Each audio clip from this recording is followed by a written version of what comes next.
Today, you can stand anywhere on Earth and connect with people on the opposite side of the world using just a phone. But imagine a time when phones didn't exist, and the only way to communicate was by walking or sending a letter. If that letter contained an urgent message, it could take weeks to arrive. That brought people to a crucial question. Is it possible to transmit the human voice from one place to another through wires? To answer that, we have to look at the story of the telephone's invention. Even before the telephone, humans had already developed a way to send long-distance messages using electric wires, the telegraph.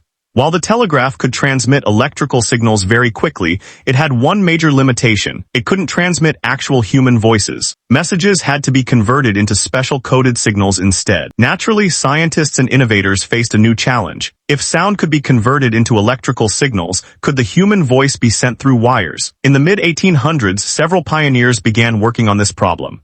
During the 1860s, German physicist Johann Philipp Reis built a device that attempted to transmit sound or speech electrically. However, his device could not clearly convey a person's thoughts or words. Then came Alexander Graham Bell. Bell focused deeply on human speech and hearing. He was not just an inventor, but a devoted student of acoustics and speech mechanics. According to the Smithsonian, Bell's extensive work with speech and hearing significantly influenced his telephone invention, setting him apart from other telegraph-focused innovators. Bell did not accomplish this alone. He worked alongside Thomas Watson, a skilled young mechanic. Together, they aimed to create a device that could convert every vibration of the human voice into an electrical signal, transmit that signal through a wire, and convert it back into sound on the other end.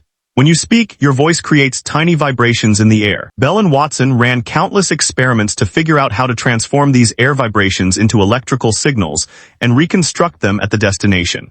In 1875, Bell shared his ideas with scientist Joseph Henry. Encouraged by Bell's concept, Henry urged him to continue developing the telephone, a mentorship documented in Smithsonian records. Yet the biggest test remained. Building a prototype was one thing, but transmitting clear human speech through a wire was another challenge entirely. On February 14, 1876, Bell filed his telephone patent application. That very same day, Elisha Gray submitted a patent caveat for a similar design, sparking a long-running controversy over who truly invented the telephone. Officially, Bell's patent was granted on March 7, 1876. The real breakthrough, however, occurred 3 days later on March 10, 1876. Bell and Watson were testing their experimental telephone. They believed the device should work, but they didn't know for sure if a clear human voice could travel through the wire. Sitting in a separate room, Watson suddenly heard Bell's voice through the device. "Mr. Watson, come here, I want to see you." While those words sound simple today, it was an extraordinary moment. Watson didn't receive a message from a runner, nor did he read a letter. Bell hadn't walked over to him, a human being had spoken, and his voice traveled through a wire directly into another person's ear. This was the true turning point. Humanity realized that distance could no longer silence the human voice. Still, the invention had yet to change the world, mainly because most people had no idea what this strange machine could do.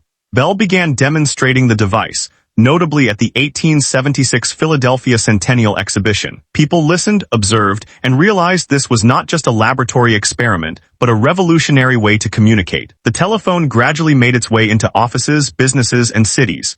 In 1878, phones were installed across various workrooms and offices in the Smithsonian Castle to enable quick communication within the building.